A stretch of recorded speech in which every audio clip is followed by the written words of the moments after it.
Seaworld and other ocean area continued to underwrite this dry fishery in order to obtain false killer whales.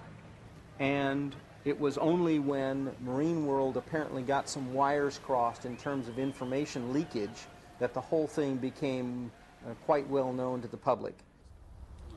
When we drive dolphins in, we sell them to aquariums. The price is 300,000 yen for bottlenose dolphins and 450,000 for false killer whales. Not all dolphins caught can be sold or are proper for aquarium use. Some are too old. Those that don't go to the parks are killed, and the meat is sold. This undercover video shows false killer whales captured in a Japanese drive fishery and destined for marine parks.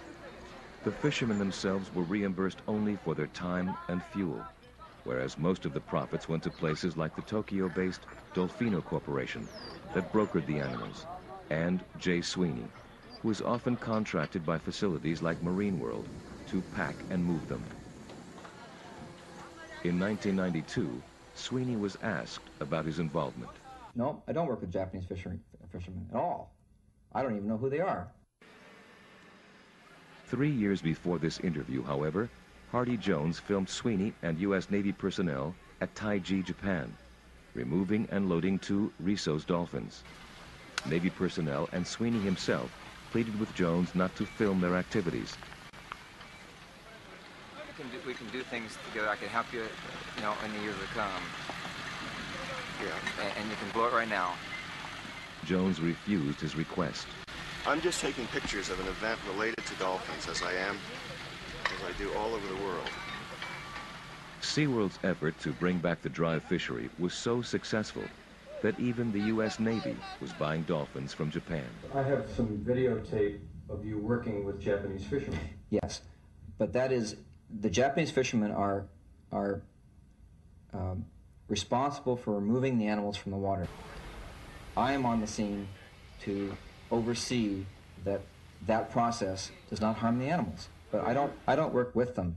You pay them? I don't pay them. My client pays a Japanese agent who pays them. The conservation community challenged Marine World's import permit under regulations of the United States Marine Mammal Protection Act of 1972, which requires documentation that the captures were humanely conducted.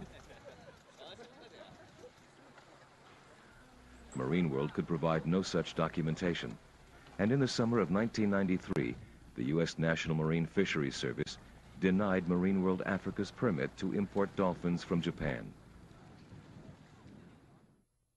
Prior to this ruling, however, other facilities like Hawaii's Sea Life Park, the Indianapolis Zoo, Miami Seaquarium, Searama in Texas, Gulfarium in Florida, and the Shed Aquarium had either imported animals from Japan or had permits naming Japan as the collection point.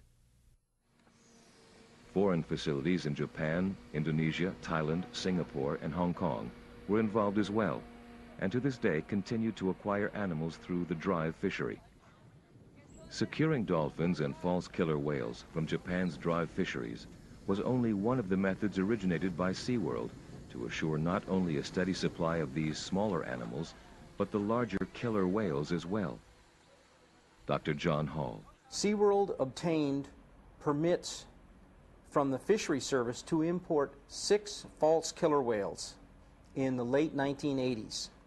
They sent a capture team to Iki Island, and they caught 12 false killer whales.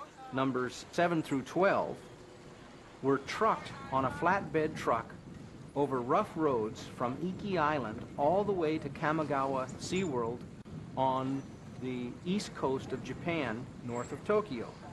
Seaworld employees then were involved directly in the transport of those 6 false killer whales.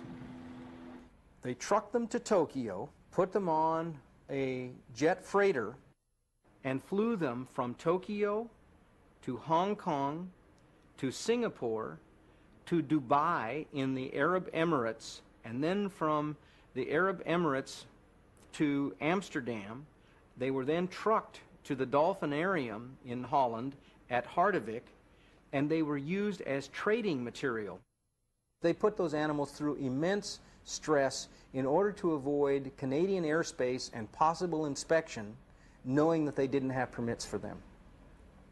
They traded those 6 false killer whales that they collected in Japan for the killer whale named Gudrun.